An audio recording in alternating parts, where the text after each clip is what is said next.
4 deals, 4 mergers, 4 acquisitions, 4 call them what you wills.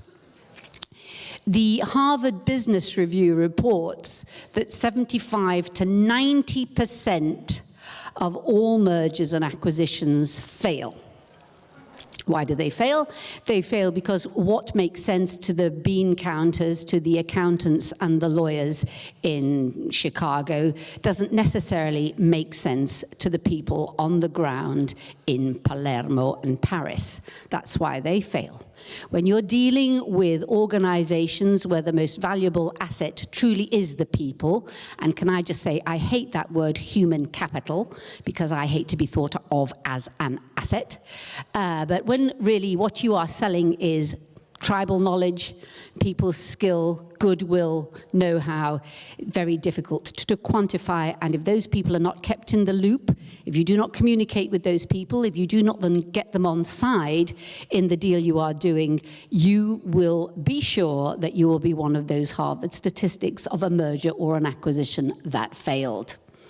We have had here 4 extremely positive outcomes, and perhaps as we go through our discussion today, you will understand why.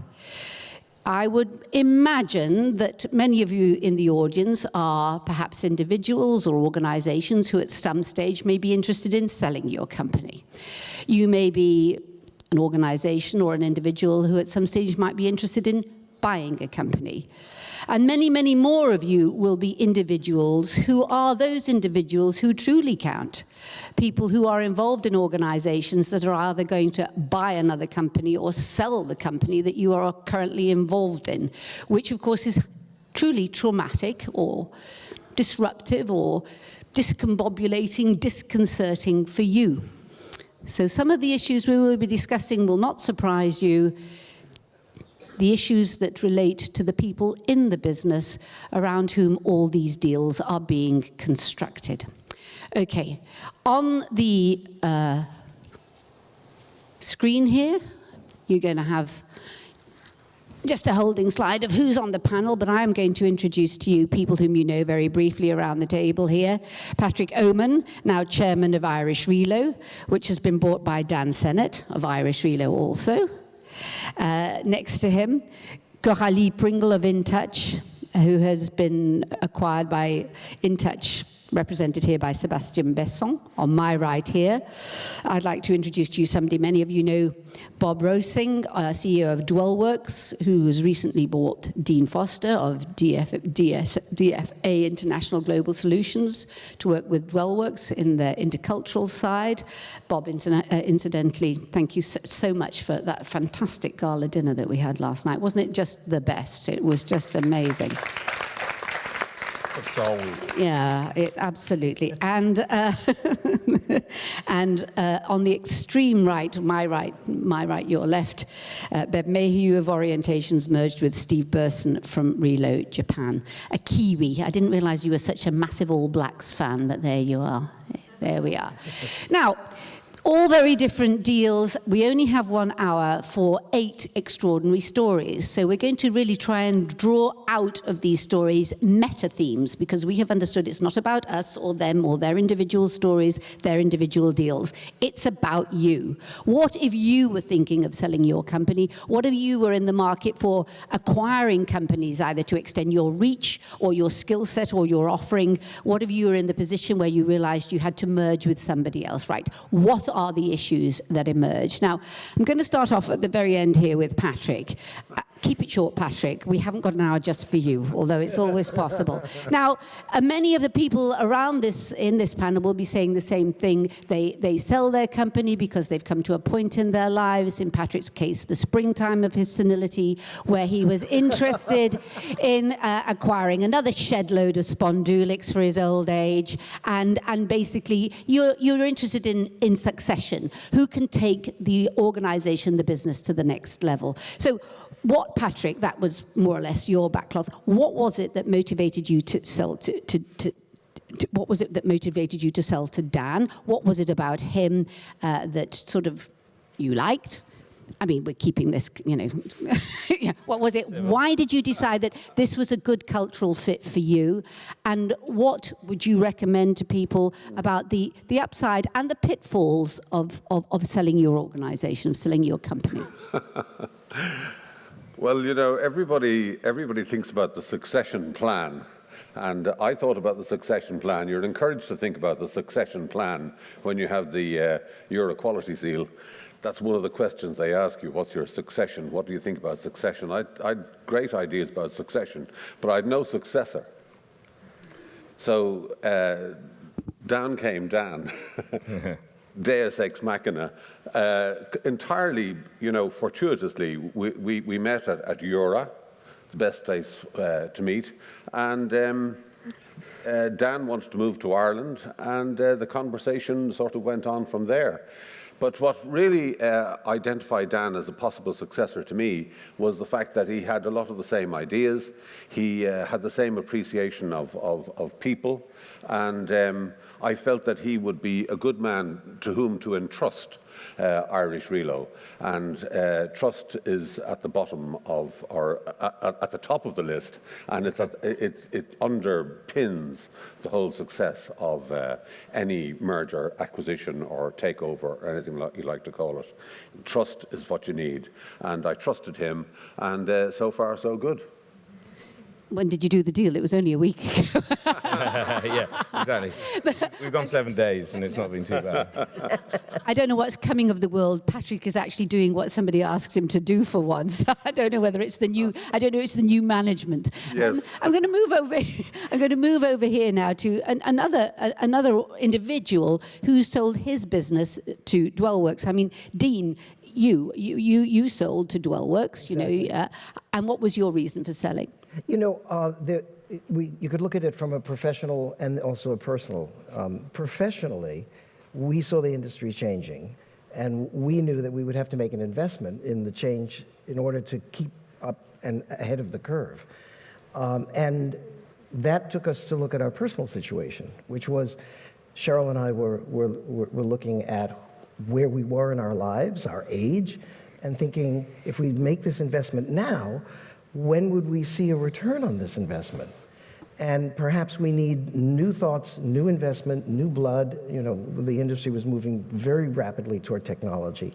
That's an area that my generation isn't as knowledgeable about as others, and certainly, the younger generation. So the time was right to consider this. Mm-hmm. And then Bob and I have known each other for many, many years. I'd like to think that we were talking about this idea for quite some time. Mm-hmm.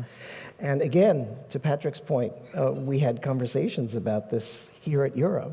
EuRA was kind of like the place where a lot of this discussion began. 2014.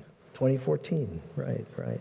So, from a personal and a professional perspective, it was something that we needed to do for the business and for us. Yeah. And doing it with Dwellworks was an ideal situation for us. Yeah, and we'll go on to the purchases in a moment.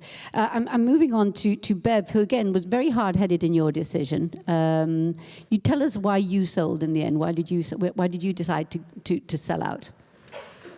Similarly, I believe, as Dean just expressed, we become addressing a stage in our lives where I have 2 beautiful daughters, and I said, "What about this, kids?" And they said, "Mom, we want a real job."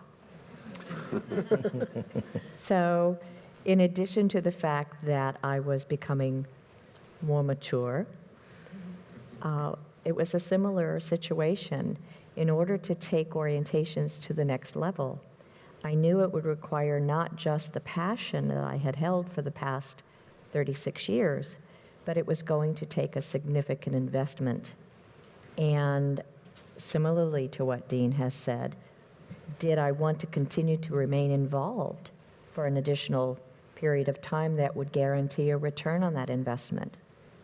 And when ReloJapan, or H&R Consulting, who is the parent company of both of our companies, came around, it wasn't H&R Consulting I was looking at, it was Steve Burson and ReloJapan. And because, and we laugh about this, he's a Kiwi sitting in Japan, I'm an American with 35 years in Singapore, we don't look at those cultures, we look at each other.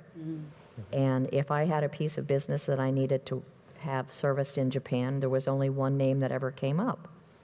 And because we had a similar philosophy in how we wanted to do our businesses, that has carried over into the acquisition. Yeah. It was a good fit. That's interesting, and I'm going to come to Corallie in a moment, but Dean, of course, the guru on matters intercultural, I have talked about, and the statistics are there for everybody to read, the morass of failures in mergers and acquisitions because of the lack of cultural fit. The curious thing is here, nationality, geography makes no difference when you do. It seems to be that a lot of these these mergers, acquisitions are working very well because of the cultural fit, which is kind of the EuRA culture. It's something. It's not a geographical. It's a culture of the relocation professionals themselves, a culture of their own, and it's because they share that culture that things tend to fit, and that was an insight you had, yeah. Yeah, if you look at those statistics from the Harvard Business Review, I think they're so high, the failure rate is so high, because in other industries, in many other industries, the culture of fit isn't considered and needs to be. In our industry, though, interestingly, I think we automatically come to this and uniquely come to this with a sense of intercultural fit. And so, ironically, when I look at everybody up here, all of these mergers and acquisitions were intercultural mergers, with the exception of ours, I think. Except it was Cleveland and New York, which was sort of a cultural. Great insight there. Also, the fact that actually this is the Tinder of mergers and acquisitions, isn't it? Come to EuRA, do a deal. Corallie, you and Sebastien, apart from a shared passion for wine, a South African and a Frenchman, what do you want?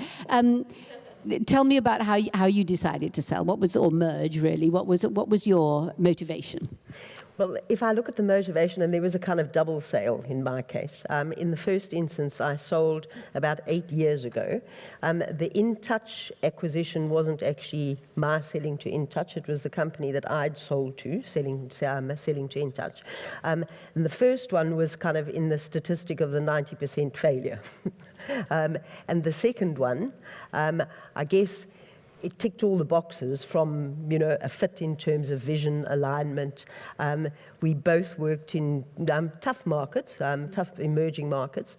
And I think at the core was a really strong relationship, from the beginning. So when InTouch bought the company that I had originally founded and sold, the fit was just really, really good. And the first time around, it was the exact antithesis. We're going to drill down on how things work and how things don't work in a moment. But I now want to go back to, let's just call them, for want of a better piece of vocabulary, the acquirers, the purchasing companies. So, Bob, you purchased Dean. How did that happen? And has it worked well? And has it been a good fit? And what were you looking for? Were you out in the market thinking, I need somebody in my organization who's going to deal with that. We need this offering for our clients. Yeah, Dean referred to the fact that we had talked about it for a number of years. I actually think that Dean stalked me for about a dozen or so. Yeah. It was well over a dozen years that he stalked us, but going back to a prior life. But yeah, it's all part of a strategy that we had. Anything like this, that you start with what's the strategy, what's the rationale for doing it, and in our case, we think about things that our customers need and want, and how do we put those things together for them. So we felt like intercultural component was certainly a key piece in destination service, and a vertical or a service that we did not have a capability in. So that was a natural fit. We were well aware of not only Dean's company, but Dean himself and the people that he led, and the quality of those folks, and that it was, a good match for us. So going back a couple years, and it was at EuRA in 2014, we, as part of that broader strategy, had another acquisition that we were looking at that I said to Dean at the booths, or the exhibit area, I said, hey, we got something we're working on that you might fit together with very well. and insight of our business. And as it turns out, the other acquisition didn't happen for a variety of reasons, but we were very pleased to be able to advance with Dean and the team, and consummated it later that year. Okay. An issue I'd like to pick up with you, Dan, and that sort of clarity of roles, because it's very difficult when somebody's sold a business they've spent, I don't know, in Patrick's case, probably about 1 million years building. It's very difficult then, and when you've been such a larger-than-life character, to take a back seat. How do you define for people what their role will be in the business going forward, or whether there will be a sort of a period of transition, or when would we like you out of the office, please? I mean, how do you manage that with somebody like Patrick? Well, yeah, those who know Patrick would know that could have been a challenge. But actually, Dan, I have to say, is an army man. He knows how to deal with these people. Yes. Well, interesting enough, and Patrick mentioned it, trust is key to any transaction, and timing is also very key. Patrick was on a path where he was looking for a successor. He'd taken the business to a stage where he felt that, to progress it to the next level, maybe it needed somebody else. And I was at the stage where I'd, grown a business, and I wanted to add to that and grow, and I had some ideas about where I could take a business. So that kind of worked. But you're right, you have to be sort of crucial, or you have to, at the beginning, you have to sort of lay out the ground rules in terms of how that relationship is going to continue. We work in an industry where it's people orientated. So, I think it would be a mistake to come into a business and then get rid of everybody because you lose the skill and the knowledge and that goodwill and brand that's been built up, really. So, I was very keen that Patrick stick around for a period of time. He was very keen to stick around for a period of time as well. So we have laid down some ground rules in terms of how long that would be and what Patrick's role would be within that. And clearly Patrick knows everybody on the planet, so that's been, good from my perspective of being able to leverage that. And but I think it is key. You're right. You have to lay those ground rules down. Now you can be flexible on them, but as long as you've got something in place that you can work off, I think that's key. Thing. Yeah. So, I mean, it doesn't really matter what you call people, but so Patrick is the chairman and you're the CEO, you have operation, and it's very, very clear He just what the felt role like a is. chairman, so. He looks like a chairman. Yeah. So I'll just go across to you, Kiwi Steve, living in Japan. Sort of, I don't know if it was a merger or an acquisition with Bev, because, I mean, the two of you, extraordinary stories. I mean, you were Kiwi in Japan, one of the first, and you, certainly an extraordinary story, what you did in Southeast Asia. And it's how did that come together, and how have you managed the deal? How have you managed this transaction? I think timing, has been mentioned, was very important. So we were at a stage with our company where we'd achieved a certain level of achieved quite a bit in Japan, and we'd made a decision that we wanted to get more into Asia. And so for us to remain relevant in the industry, whereby as a DSP, increasingly you need to be providing to not just in a country, but to whole regions. Timing-wise, it just made a lot of sense, and it was a way for us to be able to get into Asia rather than having to build everything ourselves. Reinvent the wheel. Yeah, and of course I've known Bev for 15 years. We've worked a lot together, and so the trust factor is there, as has been mentioned. This is it, isn't it? The trust was already there before the deal was done, which is slightly atypical. Well, it's a fantastic thing when it can happen. Sebastien, what about your experience in working with Corallie or in the transaction that you did? So what we've got here, we've got succession planning. We've got people who realise that there's an investment that's necessary, a massive investment to move forward, and they'd really rather somebody who had sort of probably more lolly in the bank did that to see them out. And there's also the need for geographical expansion or expanding your geographical offering as well as your service offering. What was your motivation in purchasing in this transaction, should I say? Yeah, our main objective was geographical, I think. Going into two emerging markets, which was making a lot of sense. I think there's element, and you all touch base about all this element. There's a personal element, there is strategy element, there is the technical aspect of it. But the soft aspect of it is very important, making sure there is trust, as you said, there is connection and alignment. on the vision, what we want to do, both having similar clients, being in the same geographical region.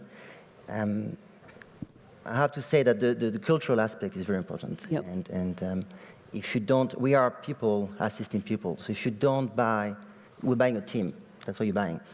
And if you don't get that common vision and trust from the beginning, it will be difficult to carry on. Yeah. Well, this leads me with a seamless segue, thank you, Sebastien, into our next point, which is what can go horribly wrong. Now, obviously, when intellectually you've decided to sell your company, and let's face it, you'll have people around with whom you've been working for many years, very fond of them, interested in their wellness, their well-being. I would hope so. And it's really, I know they always say in Latin, caveat emptor, beware the purchaser, but also beware the seller if you are truly interested in your people when actually the person acquiring or the organization acquiring your business may not have the best interests of your people at heart. Now, I think I'm spilling no secrets, Patrick, when you say that the first sale you did, one of the first sales you did when you sold Oman, was not, it was successful to the extent that you sort of, you sold the business, but not successful in what happened next. Well, it was a great success in that we got the money. Yeah, that's always a big plus. Yeah. Someone's got to pay the gin bill, It was a world record price at the time. But the new owners, it went through a PLC. Initially, a PLC bought two companies, our company and our competition. Well, our company was quite different to our competition. That was our significant, our USP. That we had a different way of working. The PLC crashed in the property crisis of 10 years ago, or started 10 years ago, and then the other, what had been my competition, bought the remains, the brands of that were there, and of course they had quite the opposite way of working, the opposite mindset to that of Oman, or my company, and which I'd carried on into IrishRelo. We were more Relo oriented, and they were entirely moving oriented. And those two mindsets are entirely different. They just didn't see our people as being useful. And they fired the whole lot of them, 53 out of 54, I think it was. And I mean, complete madness from their point of view. Yeah, massacre. What have you bought? And they've never understood the Relo bit, even since. And we, in the meantime, went on to build what I believe to have been the most successful company in Relo in Ireland, and possibly one of the most successful in EuRA. And, only just before Dan got interested in talking to me, we'd won the Cartus Cup. I was tremendously excited to hear that we'd won the Heirs Awards the other day. It's great to be winning the awards and have a successful company. And that's enough. That's enough from you. Yeah. No, it's terrific. It is a great story. But you honestly admit the fact that the first sale, they got rid of your good people, 51 of them, 50 of the 51, and you obviously that's opposite mindsets. Opposite. You too had a bad experience with your first. And very similar in many ways. I mean, again, and I guess it comes down to the culture of the two organizations. We were acquired by a moving company. We were specialist DSP services. And that kind of mindset and just different way of doing things. And, they were good guys, and I guess all the intentions were all good.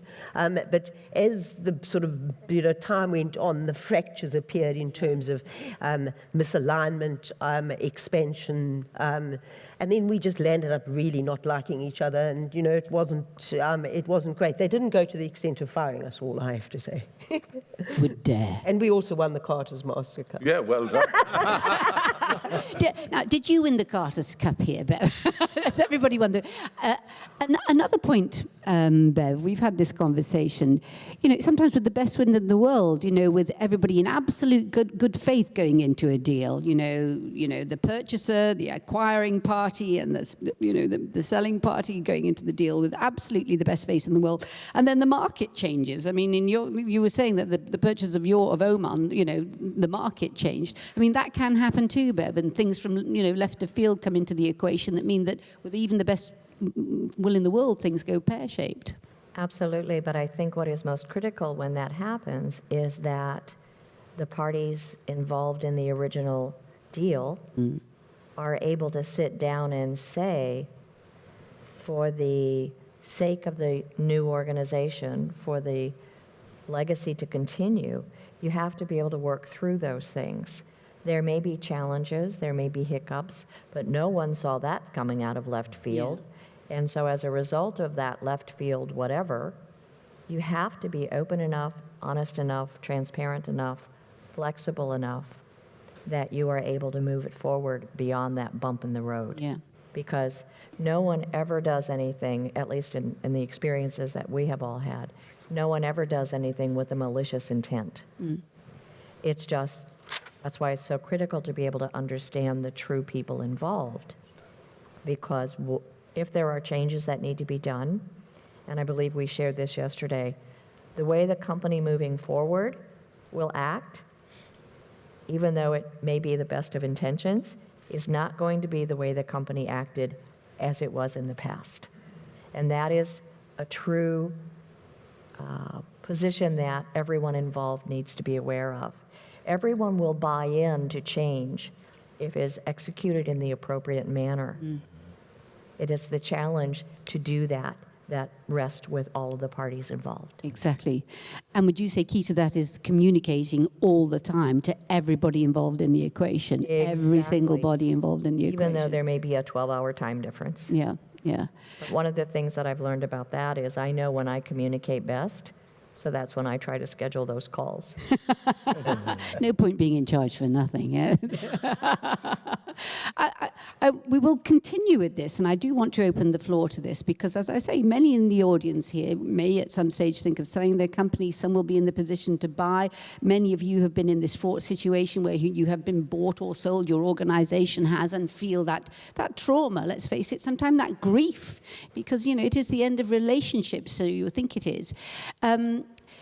You as a Dwellworks, who've purchased various organizations, from your viewpoint, what are the glitches, what are the mistakes, and please don't say you're looking at a lot of them. What are the glitches and mistakes that you have made in purchasing organizations? What do you think could have been done better, on your side, their side, or a degree of, when I say due diligence, I don't mean in the sort of actuarial or the legal frame. What might you have looked at more carefully, if you could have your time again? Okay.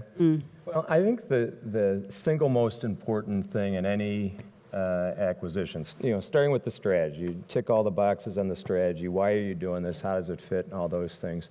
But the single most important thing is, and these are kind of owner-founder-led companies. We're not talking about multinationals or public companies coming together. We're talking about, owner-founder-led companies. Is that you have absolute clarity of what the owner-founder, and in Dean and Cheryl's case, there were two of them, him and his wife. What do they want to do?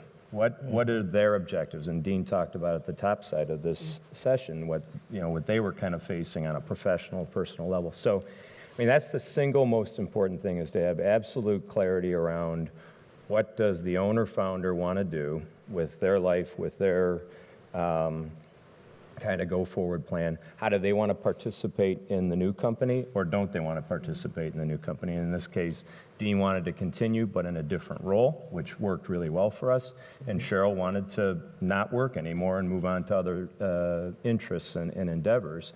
And that worked really well for us because we were able to, that was part of the opportunity, was to bring those things and consolidate those things that Cheryl spent a lot of time on. And the other thing is to professionalize them to some degree, and that's not a statement of about the professional, but the bigger you get, the more you invest in systems and resources and so forth. So we were able to bring a lot of opportunity to that. So just thinking about, to your question, all of the ones we've done, I think you start with that. What's the owner-founder want, and can you achieve that? If you can't, stop right there. And I would say that, in the past, and this goes back before Dwellworks, I was a server for 15 years. roughly. And we did a bunch of acquisitions there too. And there was, I can remember a couple of times that, there was ones that were bumpier than others because of that single thing right there. And to be able to convey that to the team and your customers, and what the owner-founder is going to do, then the team has the opportunity to grab the ball and run with it. So in this case, Nicole Beverly, who was the operations leader, has become a very important leader in our company because she had absolute clarity. I mean, she had a lot of esteem. She still does for Dean and Cheryl and owes them a lot.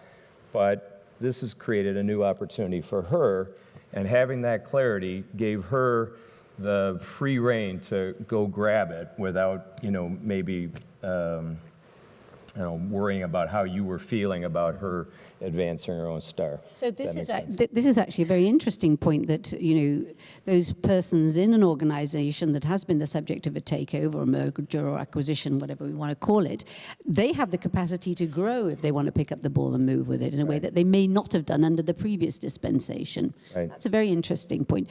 Any other acquirer, a company who'd like to pitch in with things they wish they'd known before? Would you like to say anything? Old Kiwi at the end here. Steve. I'm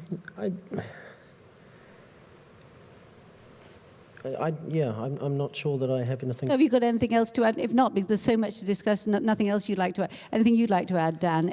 How long have we got? No, not at all. No, I mean, and again, it's been said, and maybe we're unique in this industry in the fact that we all get together on a regular basis and we talk about and we share clients and processes, and it's very collaborative in many senses. So a lot about the business, and there's always an apprehension when you're going into there is something hidden underneath some stone somewhere. But actually, in this case, thankfully, there wasn't.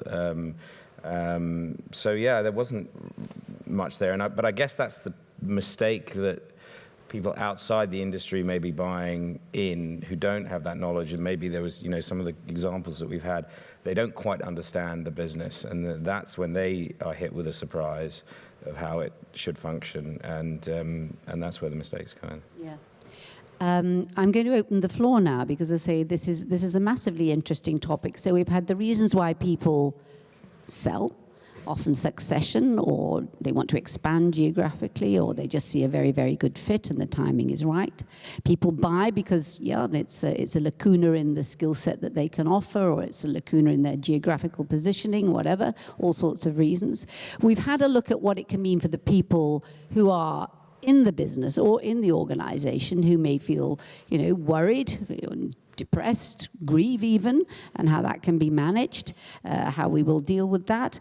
We have dealt also with the downside or the glitches. What are, the real upsides when it works? What are the rewards? What are the upsides? Anybody from the panel can pitch in now, because there's a terrible temptation, of course, as we all know. There are lawyers and there are accountants who are on billable hours who are all in favor of everybody acquiring and merging because it's good for their business to have this kind of activity. But that's why a lot of things fail, because it actually didn't make sense to the people involved. But when it really works, what are the upsides, Dan? Just to come back, so actually that's one thing that I wish I had known beforehand. You employ lawyers and accountants to do all the due diligence, and they're on fairly hefty fees. Yeah. And what I wish we had done earlier on in the process was actually get together around a table and sit down, because there were perceived issues along the way that were just issues created between lawyers. And so anyone else thinking of doing this,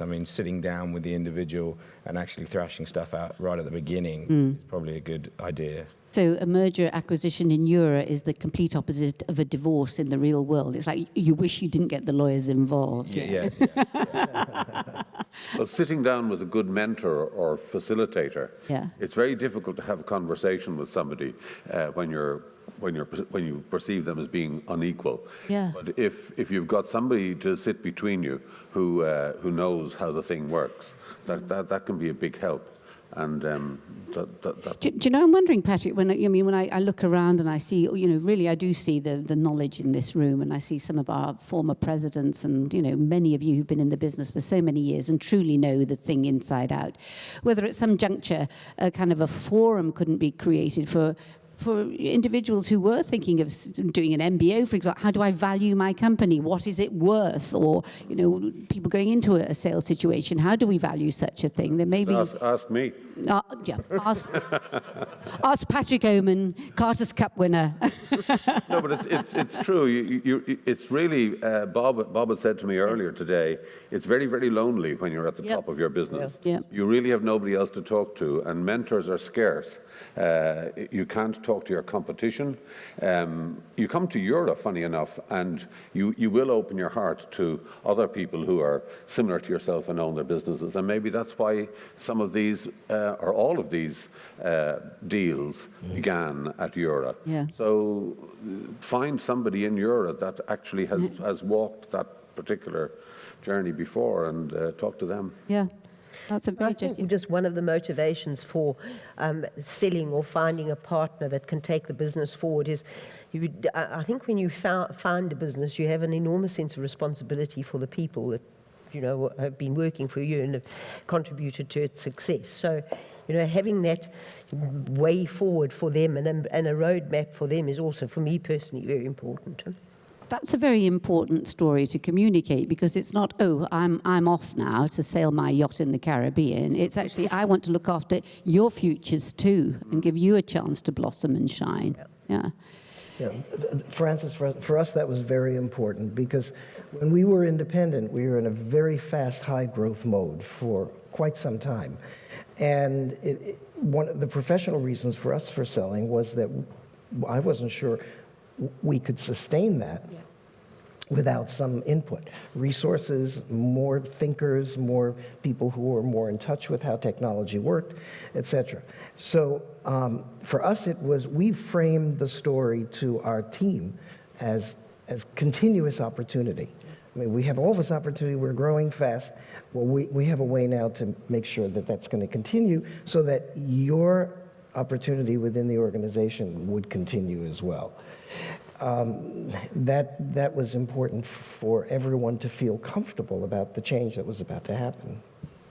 Again, it's actually communication to people is key in all this, making everybody feel really comfortable about it as soon as possible. As I don't know when in the process you're allowed to talk to people, but when the deal is done, or as soon as possible afterwards. Communication, clarity of roles, what is expected of everybody, the person selling, the individual selling, or the organization selling, and the opportunity for people within the group to shine, to grow. What's it like merging cultures, though? When you've often got in a sort of an owner organization where they've grown the business, they do things in their own way. Request for information on the back of a fad packet. Find it out yourself. No, but when you've got your own way of doing things, and then you're merged with a more global, culture that has processes, far more sophisticated processes, or completely different processes. What are the challenges of that, of merging the hardware almost? Merging the. You're looking at me. Yeah, right? I am. Yeah. Well, I mean, for one thing, to have to do it in front of the professor is a little bit difficult. To get that wrong, you feel like you're getting graded every day on how you're doing. But I mean, there's the cultures of the organizations, but to the point that was made earlier, many of these were across borders as well, and ours was. Not so much, but we had to have an interpreter for the New York, Cleveland language and speed. But it's more complicated. It's very complex, and these owner-founder-led companies that really make up the core of this room and their teams have a very strong culture. Each one of them does. Each one of them has, a lot of pride in their participation in the industry. They have a lot of pride in the owner-founder. of that organization and the owner-founder in what they've created. So when you get into this situation, I think that is the tricky one, where you really need the owner-founder's support in making that okay for the organization, that you know, the team can be happy for the owner-founder, that they, you know, not only have monetized something that they've taken a lot of risk and care in creating, but that they also have the opportunity to maybe do something different in their life that they wanted to do. You know, so I think that from our perspective, that's a really satisfying moment to see, you know, people like Dean and Cheryl, Peggy Love sitting right here, that, you know, she went on from having created that business to other very meaningful and important things that she wouldn't have been able to do if she was continuing to operate her business. And so I think that's the really tricky point. And you have to, as the buyer, you have to be very sensitive to what those people are feeling, and then how can you, in a safe and but active way, have them embrace the culture of the new organization, and not only embrace it, but add to it, actively participate in it, and take it to a higher level because of the things that they know, the experiences that they've had, the people that they have relationships with are additive to that culture and asset, if you will, of the organization. Yeah, good point. You make a very wise point. It's, even if it is financially a takeover, if emotionally and sort of emotionally, it's actually we're merging together. This is a marriage rather than a takeover, and I think that's a very wise thing. Now listen, I'm sure many of you have questions, and I have deliberately kept our panel on quite a tight rein to answer various questions, because I was sure that within the body of the Kirk there would be many questions that you would like to put to them. So is there anyone who'd like to put a question now, please? It's either that or we ask Patrick about questions from the floor. Otherwise, we do have questions. We have other questions to the panel. Yeah, Dom. Thanks. This is really for Corallie and for Patrick. I mean, your companies are very well known in their space, but also they're almost family businesses. How did that impact on both you as the seller and on your purchasers? Go ahead, Corallie. I think the great thing in the merger with or acquisition from InTouch is that they really value family as well. So it wasn't kind of perceived where sometimes perhaps family can be perceived as nepotistic, or you know, kind of favoring your kids or your relations. It's kind of, you know, it's like the Relo family, but at a very sort of close and personal, and was very highly valued by Sebastien, Covet, and Ali Khan. I think in IrishRelo, we had a very good empowerment of all the people who worked in IrishRelo. Like a family, everybody was able to take a certain amount of responsibility and take decisions. And we could take decisions, and individuals could take decisions because we all trusted each other. And that trust had built up over a long time, like in any family. It starts at birth. What we're having to do now is build that trust again. And the one thing I would say is that, we had tremendous trust between ourselves, myself and Dan, but the people who only found out about it on the day that we made the announcement, they had to start from zero. And that trust has to be built little by little. And to their credit, everybody has stayed, and everybody has shown tremendous patience and has followed my lead. I suppose that's the most that I could contribute in my chairmanship. That's the one thing that I think I contributed. I didn't need to tell Dan how to do his job. I didn't need to tell him how to take the business to the next step, because he came in with that knowledge. But certainly showing that I trusted has led everybody else to trust, and everybody has stayed in, shown the patience, and is contributing and is taking the change, the changes, embracing the changes that are coming. I think from my perspective, if you that first day, it's apprehensive for the buyer because you're worried that Patrick's going to introduce you, and then you're going to give a speech, and then everyone's going to stand up and walk out the door.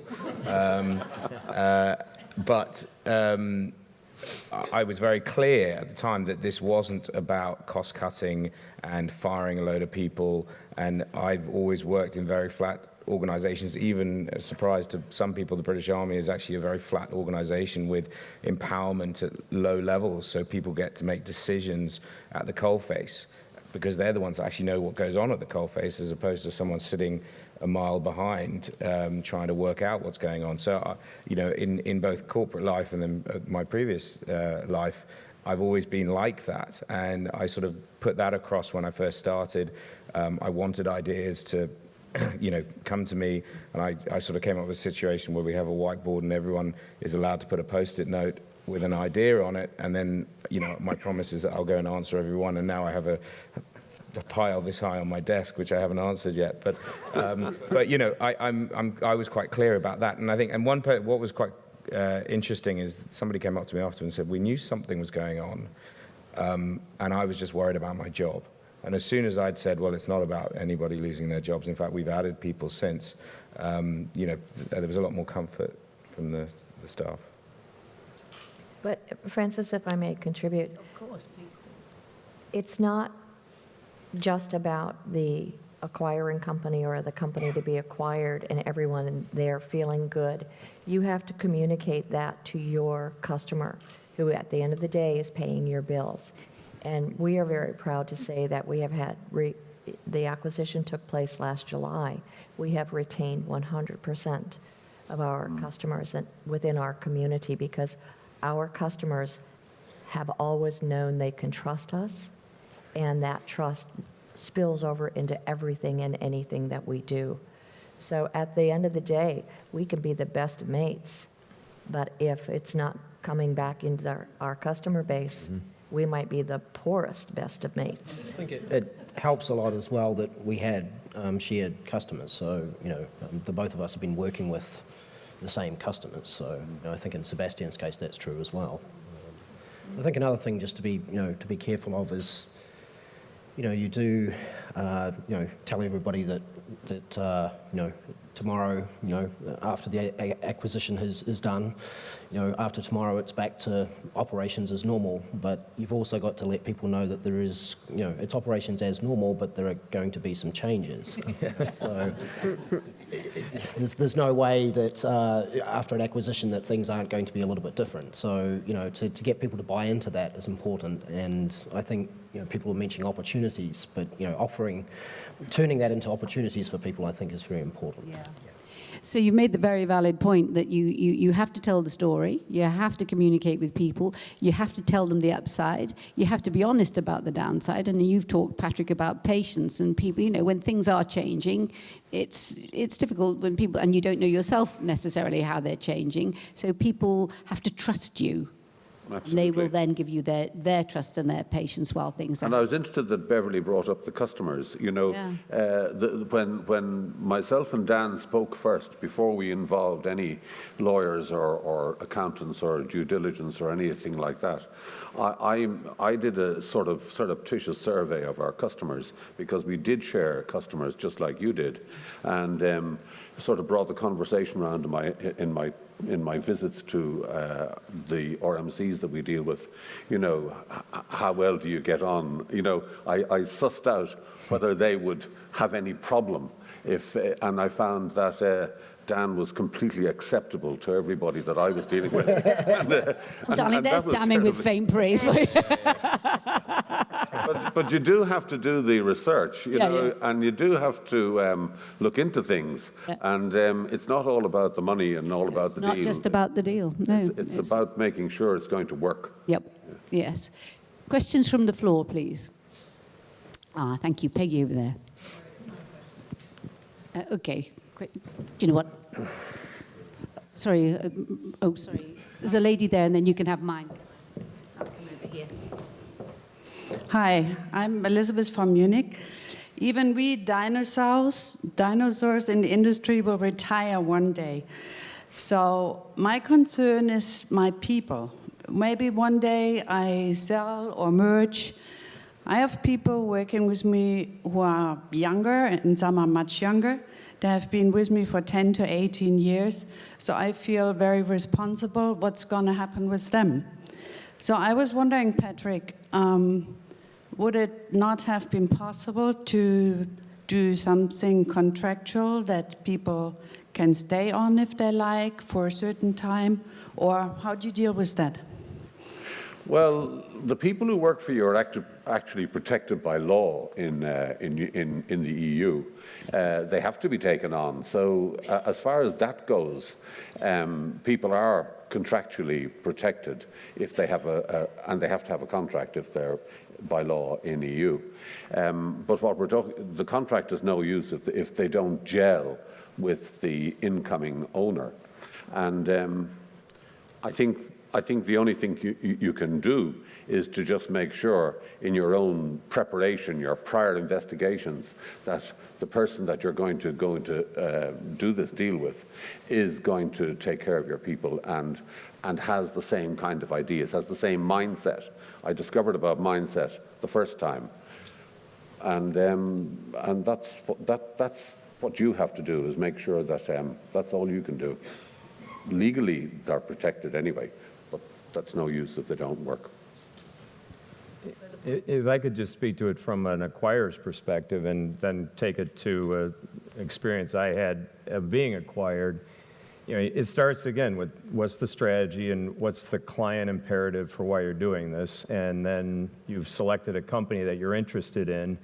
You're interested in them because of their capability and so forth. And so what I've always, when I was acquired, when we were at Servo, we were acquired back in 2002, or what I say to people that we are involved with acquisitions of, is the best thing you can do on the first day is, with the new leadership, say, what do I need, what do you need, and how can I help make this work? How can I help bring our capability to your customers, and how can I help you understand the capabilities we have? And if the team truly embraces that and has the support of the leader, good things happen. Would be my assessment of that. Yay, that was a great segue. I wanted to support something that Bob said a little bit earlier. And just so you know, I'm Peggy Love, and my company was acquired by Dwellworks, actually before it was branded Dwellworks. So the situation was a little bit different and a lot of fun, and supported a lot of these really important points. So the point I want to make is about trust, of course, and communication. And I don't think we can overuse those words, but what Dwellworks did, what Bob did, there were three companies, well, there was one company acquired. The three of us were competitors, US DSPs. One was acquired in 2007, two more in 2008, practically at the same time. So we were all given a lot of seats at the table to build a culture. And that's what I really want to say. That can't happen everywhere, I know, because there's already an established culture. It's different now, I'm sure, with Dwellworks and new acquisitions. But in terms of supporting the people and the people knowing where, the employees and your team knowing where they fit, that was a big help. Because everyone kind of had a voice. Even if, one of the managers at one of our companies wasn't invited to the everybody roll your sleeves up, we're going to find best practices meeting in Cleveland, which we did several times, they knew that we, the leaders of the acquired companies, would come with their voice. So I think that's really important. One more question maybe before? Yeah, just back here, Herman Van Riegem, I'm from Canada. And I sold my business about 2.5 years ago to a very large company. And this has been a fantastic panel because much of what I've heard resonates with my own experience. And I'm at the point, so I'm a dyed-in-the-wool entrepreneur working for a large company. And we worked very hard to make the acquisition a success through difficult economic times. And I've reached sort of the end of my contract, and I have to be careful what I say, but just to the other owner leaders who have sold, when do you know it's time to go, and what does that look like? This is the perfect question to end this session with. Oh, come on, I've got to start with Patrick. Yeah? Well, my contract as chairman has an end date on it. So that was written on the day of the contract, so I know when I'm going. In about five minutes. They're moving your stuff as we speak. Corallie, well. I guess there comes a time when you switch to wanting to do other things. Yeah. And while one can still contribute, but be able to take a step back, and then if you can't, then you've got to wait for them to say, I don't know, give you the boot. But I don't believe that will happen. I mean, I think naturally you start focusing on other things, and then watch with pride as the youngsters take over the business. Yeah, wisdom. I think you need to kind of know that before you actually even begin the process, ideally, and certainly before you sign on the dotted line. Because you shouldn't be doing this if you're not ready to step aside in some fashion. We knew that we needed to step aside in some fashion, but I also knew I wanted to stay engaged, just in a different way. Yeah.